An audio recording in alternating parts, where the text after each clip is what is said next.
Good evening, everyone, and thank you for tuning in. I trust everyone found a good parking space.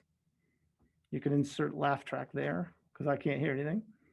Um, I'm Jamie Chisholm, and this is my 7th year as the principal of Wellesley High School and my 22nd year doing back to school nights in Wellesley, and I've never seen anything like this. Since I became principal, I began recording my welcome message to parents to save you all the time of trying to cram into the auditorium. What I wouldn't give now to be safely crammed into the auditorium or some other large space, maybe to listen to our a cappella groups or watch the fall play. But alas, it used to be that I was recorded and the teachers, who are the real stars of back to school night, were live. Tonight, the teachers are still the stars, but they're recorded and you're stuck with me live. I want to talk a little bit about the benefits and drawbacks of our current struggle to find normalcy in this big experiment. There's a real challenge this year for any of us to find normal lives. I mean, I just can't pop into a store without a mask.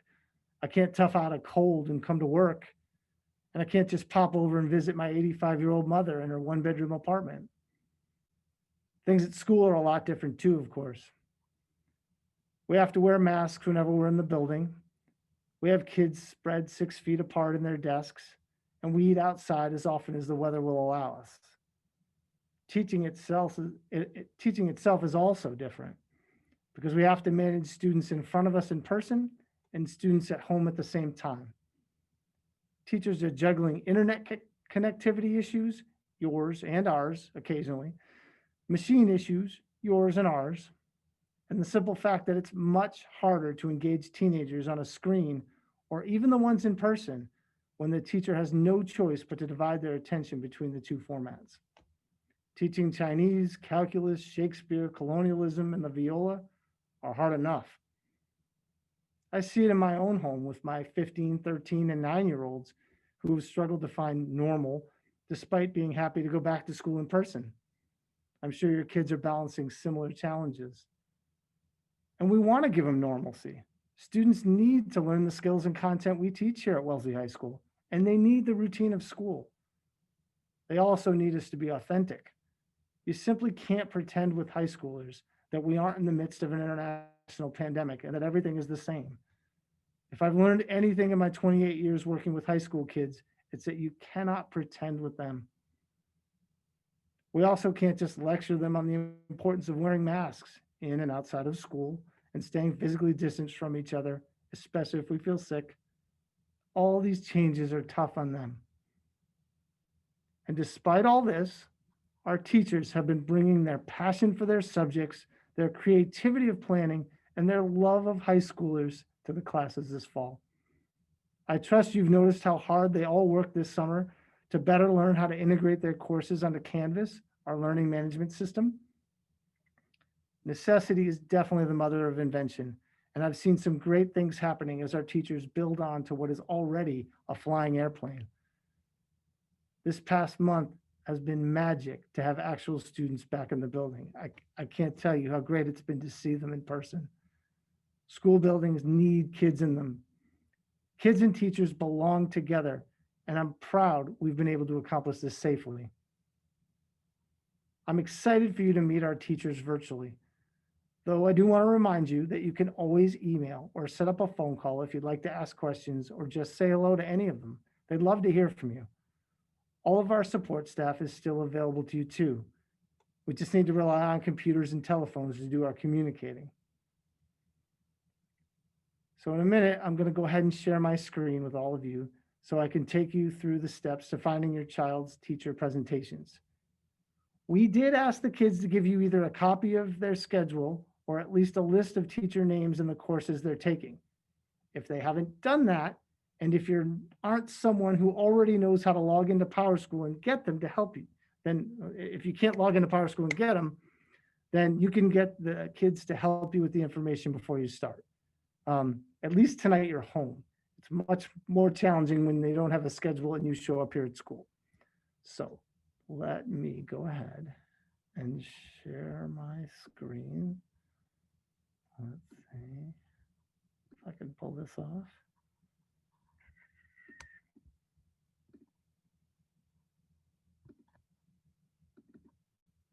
Okay, you should be looking at the main page for Wellesley High School. That should be easy for you to navigate to. WellesleyPS.org /WHS. And then at the top, near the right top side, you see something called Staff Directory. My cursor's right here. I'm going to click on that, which is going to take me to this page. So Wellesley High School. And here's our staff directory. It is alphabetical, but we have these quick little navigation jumps that you can take if you know that your child's teacher last name, and it's by last name. You can see Stephanie Adams, our first name. But say the last name is begins with a G.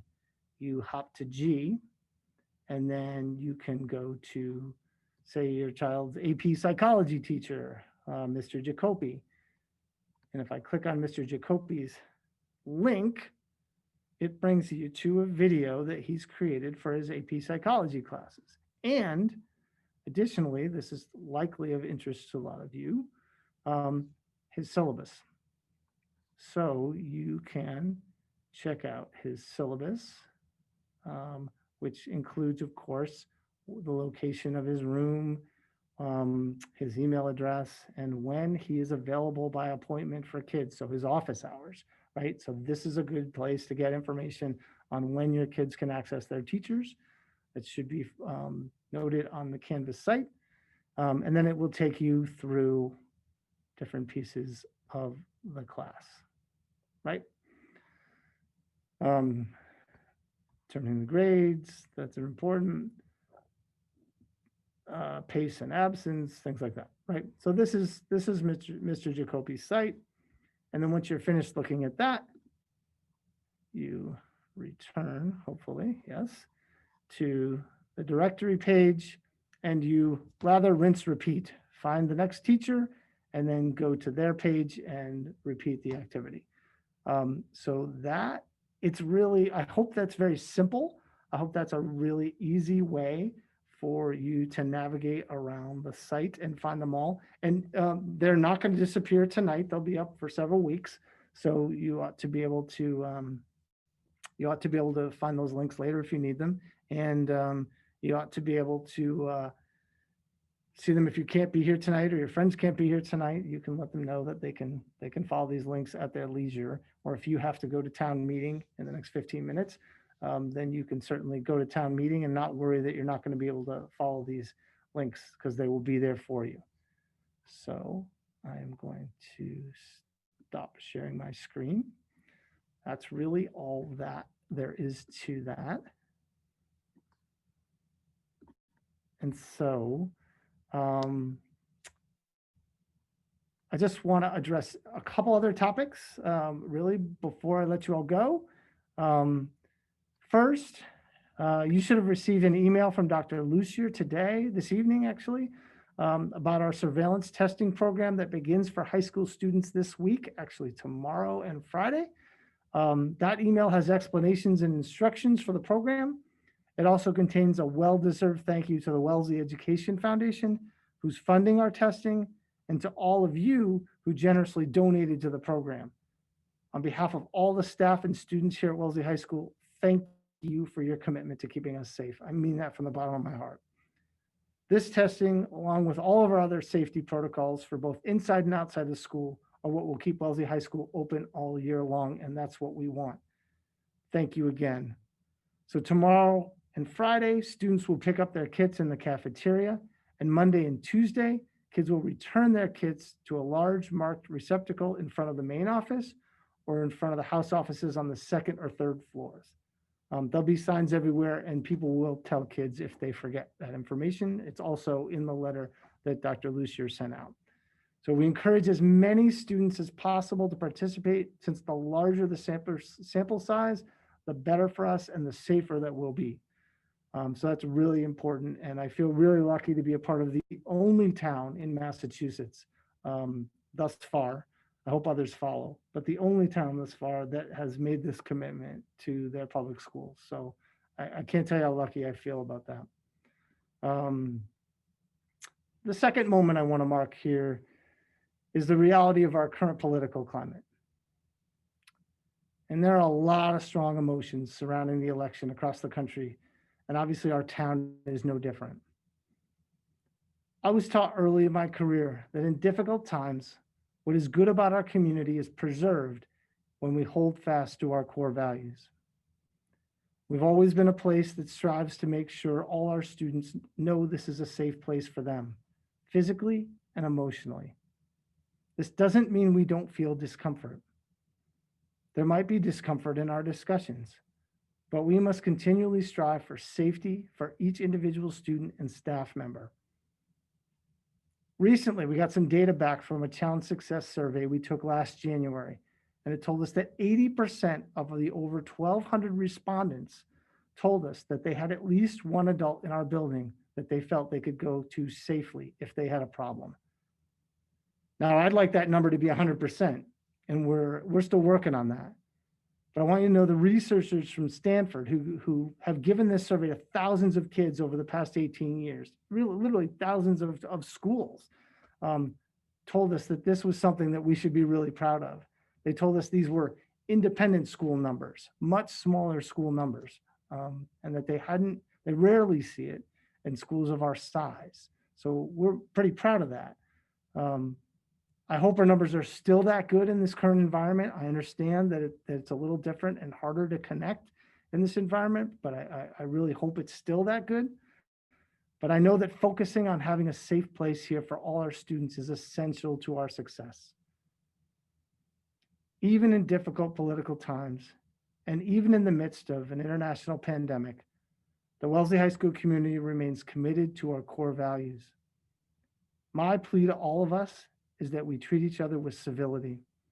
My hope is that all of us are committed to our community, that we respect human differences, and that we approach each other in the spirit of cooperative and caring relationships in pursuit of academic excellence.